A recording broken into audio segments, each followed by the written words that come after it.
Guys what's up. तो कैसे हैं आप सब लोग। तो गाइस हाजिर हूँ मैं एक बार फिर से फ्लूइड मैकेनिक्स के अंदर एक और नए वीडियो लेक्चर को लेकर। तो गाइस आज की इस वीडियो में हम बात करने वाले हैं pressure intensity inside a liquid jet. किसकी बात करने वाले हैं? हम बात करने वाले हैं pressure intensity inside a liquid jet. हम आज की इस वीडियो में देखेंगे कि एक लिक्विड जेट के अंदर प्रेशर इंटेंसिटी कितनी होती है, ठीक है। या फिर मैं दूसरी भाषा में कहूँ तो आज की इस वीडियो में हम जानेंगे कि एक लिक्विड जेट के अंदर जो आउटसाइड प्रेशर है, ठीक है, वो इनसाइड का जो एक्सेस प्रेशर है उससे कितना कम होता है, या फिर मैं कहूँ जो एक्सेस प्रेशर है इनसाइड वाला वो कितना ज़्यादा होता है आउटसाइड प्रेशर से, ठीक है। इससे प्रीवियस वीडियो में हमने पढ़ा pressure intensity inside a droplet, यानी कि ड्रॉप जिसके अंदर एक सरफेस था, और हमने वहाँ जाना कि प्रेशर इंटेंसिटी बराबर होता है वहाँ पर क्या, 2 सिग्मा बाय आर। ये आपने इससे प्रीवियस वीडियो में देखा होगा, ठीक है। फिर हमने एक वीडियो और बनाई थी जिसके अंदर हमने pressure intensity inside a soap bubble को डिस्कस किया। वहाँ पर हमने देखा कि प्रेशर इंटेंसिटी जो सोप बबल के अंदर होती है वो कितनी होती है, 4 सिग्मा बाय आर। कहने का मतलब ये है कि जो ड्रॉपलेट के अंदर प्रेशर इंटेंसिटी होती थी उससे डबल। कारण है उसका, कारण ये है कि उसके अंदर कितनी सर्फेसेस होती हैं, 2 सर्फेसेस होती हैं, ठीक है। बोलो इतनी बात क्लियर हुई ना। अब हम बात करने वाले हैं एक तीसरे डिवाइस की, या फिर मैं कहूँ तीसरी डिवाइस नहीं है ये, एक तीसरी चीज़ जो कि है लिक्विड जेट, जिसके अंदर हम क्या करने वाले हैं, प्रेशर इंटेंसिटी के बारे में पढ़ने वाले हैं, ठीक है, कि एक लिक्विड जेट के अंदर प्रेशर इंटेंसिटी कितनी होती है, ठीक है। अब देखो क्या है, कंसीडर ये एक लिक्विड जेट है, ठीक है। मैं बता दूं आपको, ये आपका मैं बता दूं ये है इस यहाँ से लेकर, ये आपको डेड डैश दिख रहा होगा, ये यहाँ से लेकर यहाँ तक इसकी जो लेंथ है एल, ऐसे ही ये वाली जो लेंथ होगी वो भी एल हो जाएगी, ठीक है। ये इसकी रेडियस होती है, सॉरी ये रेडियस नहीं होती, ये पूरा डायमीटर हो जाएगा इसका कितना, 2r, ठीक है। ये क्या हो जाएगा, 2r। नाउ बोलो इतनी बात क्लियर है। अब ज़रा बात को समझे, देखो क्या बोला गया है, ये पूरा गिवन है, मतलब ये जो डायमीटर है, ये जो आपको थोड़ा सा, ठीक है, सर्कल टाइप का दिख रहा होगा, स्फीयर टाइप का, ये क्या है, इसका डायमीटर है 2r, ठीक है। नाउ तो ये कुछ ऐसा होता है लिक्विड जेट। मैंने अच्छे से बनाने की कोशिश करी है, फिर भी अगर आपको ढंग से समझ ना आ रहा हो तो मैं आपसे ये प्रेफर करूँगा कि आप गूगल पर जाके चेक करें कि लिक्विड जेट कैसा दिखता है, ठीक है। बस आप समझने के लिए आप इसे देख सकते हैं, और अगर आपको अच्छे से समझना है मतलब कि कैसा दिखता है तो आप गूगल कर सकते हैं, ठीक है। तो चलेगा, बेसिकली हमें तो अपने टॉपिक पर आना है, तो टॉपिक पर आते हैं। Consider a jet of liquid. मान लो एक जेट ऑफ लिक्विड है, मतलब कि एक लिक्विड का जेट है जिसकी रेडियस है आर। मैंने वही बताई कि ये जो एक स्पेयर टाइप का आपको दिख रहा है, ऐसा ही इस तरफ भी होता है, लेकिन ये 3D शेप में मैं नहीं दिखा सकता। तो ये इसका बैक पोर्शन दिखाया हुआ है, ठीक है, इस वाले पार्ट का बैक पोर्शन, मतलब जो इस साइड वो पार्ट होगा उसका बैक पोर्शन, ठीक है। तो ये जो स्पेरिकल पार्ट है इसकी क्या है, रेडियस होती है आर, कहने का मतलब डायमीटर होता है 2r, वो यहाँ लिखा हुआ है, लेंथ l, और इसकी जो लेंथ होती है यहाँ से लेके यहाँ तक वो कितनी होती है, l होती है। And having internal pressure intensity p in excess of outside pressure intensity. और वही बात है, जो इंटरनल प्रेशर इंटेंसिटी है वो हमने यहाँ पर p मानी है, जो कि एक्सेस में होती है आउटसाइड प्रेशर इंटेंसिटी से। कहने का मतलब जो लिक्विड जेट है उसके अंदर भी जो इनसाइड प्रेशर इंटेंसिटी है वो ज़्यादा होती है आउटसाइड प्रेशर इंटेंसिटी से। कहने का मतलब जो आउटसाइड प्रेशर है वो कम होता है, और जो इनसाइड प्रेशर है लिक्विड जेट के वो क्या होता है, ज़्यादा होता है। और वो कितना ज़्यादा होता है, वो होता है p। जो एक्सेस इंटेंसिटी वो हमने कितनी मानी है, p। जैसे कि सोप बबल के अंदर हमने p माना था, ऐसे ही हमने ड्रॉप प्लेट के अंदर भी p माना था, तो हम यहाँ पर भी क्या मान रहे हैं, इसे p। बोलो इतनी बात क्लियर है। नाउ आगे चलते हैं, देखो क्या बोला गया है, if the jet is cut into 2 halves. तो जैसे हमने आपको बताया कि सोप बबल को हमने 2 भागों में बांटा, ठीक है, हमने ड्रॉपलेट को 2 पार्ट्स में बांटा एक अच्छे से स्टडी करने के लिए, ठीक है। हालांकि कुछ फ़ायदा नहीं है इनको काटने का 2 पार्ट्स में, लेकिन एक स्टडी, एक हमें व्यू मिलता है। तो ये कुछ व्यू ऐसा मिलेगा जब हम इसको 2 पार्टों में बांटेंगे, ठीक है, किसको, लिक्विड जेट को, ठीक है। हालांकि लिक्विड जेट कैसा दिखता है वो आपको दिख रहा होगा, इसका ही बस डबल होता है, मतलब एक इस पर ऊपर लेयर और होती है, फिर वो लिक्विड जेट बन जाता है। अभी मैंने इसको हाफ काटा हुआ है, ठीक है, तो दिख रहा होगा आपको लिक्विड जेट। अगर आपको और अच्छे से देखना है तो आप गूगल प्रेफर कर सकते हैं, ठीक है। नाउ तो हमने इसे 2 भागों में बांटा। 2 भागों में क्यों बांटा? ताकि हम इसकी जो स्टडी है वो इजीली कर पाएँ और प्रेशर इंटेंसिटी की जो कैलकुलेशन है वो अच्छे से कर पाएँ, ठीक है, निकाल पाएँ। तो ज़रा ध्यान दें, then the forces acting on one half will be those due to pressure intensity P on the projected area 2RL and the tensile force due to surface tension sigma acting along the two side 2L। देखो क्या बोला गया है, बहुत सही बात यहाँ बोली गई है। सही बात से मतलब ये है कि जैसा कि हम पहले करते हुए आ रहे हैं वही हम यहाँ पे भी कर रहे हैं, ठीक है। देखो क्या है, then the force acting on one half, तो ये हाफ है, कहने का मतलब हमें अच्छे से चीज़ें समझ में आए इसीलिए हमने इसे हाफ काटा हुआ है। तो इस हाफ पार्ट पे कौन से फोर्सेस लगेंगे? तो पहली बात तो वही, अब भाई इसकी सरफेस है तो इस पर क्या लगेगा? Surface tension. सरफेस टेंशन से होगा क्या? एक लगेगा टेंसाइल फोर्स, जो कि कहाँ की तरफ लगेगा? इनवर्ड, अंदर की तरफ लगेगा, ठीक है।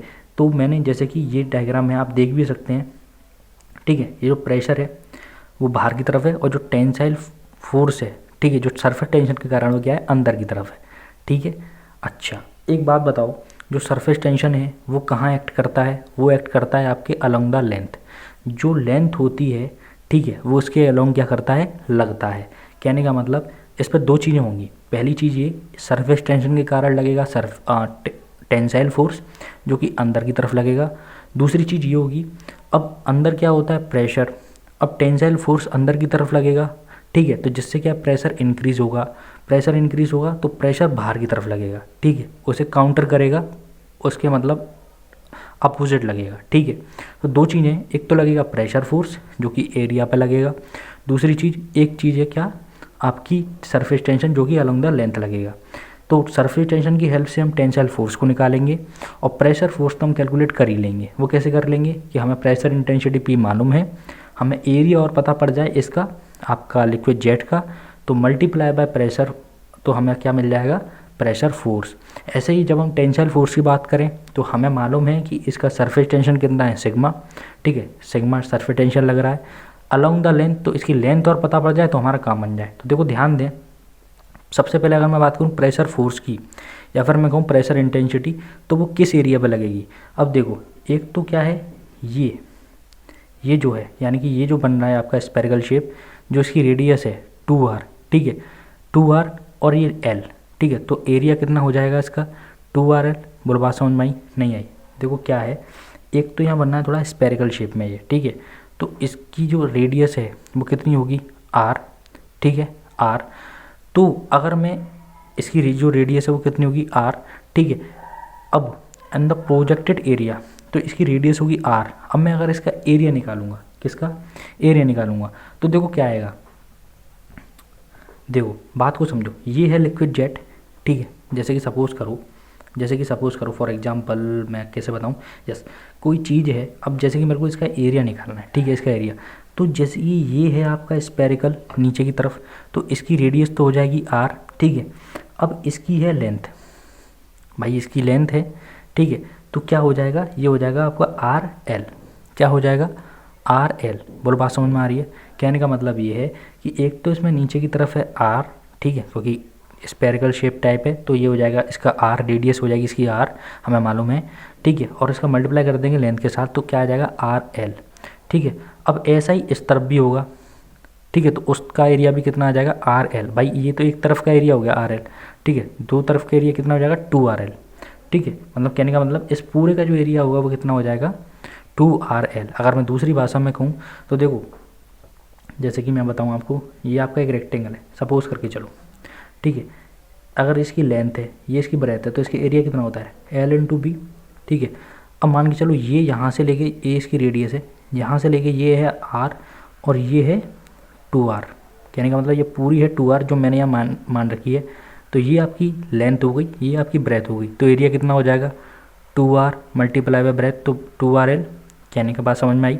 मैं दोबारा रिपीट करूँ, देखो ये है नीचे स्फीयर टाइप शेप, तो इसकी जो रेडियस होगी वो होगी R, कहने का मतलब अगर मैं इस पूरे की बात करूँ तो इसके जो पूरा डायमीटर होगा वो कितना होगा 2r, ठीक है।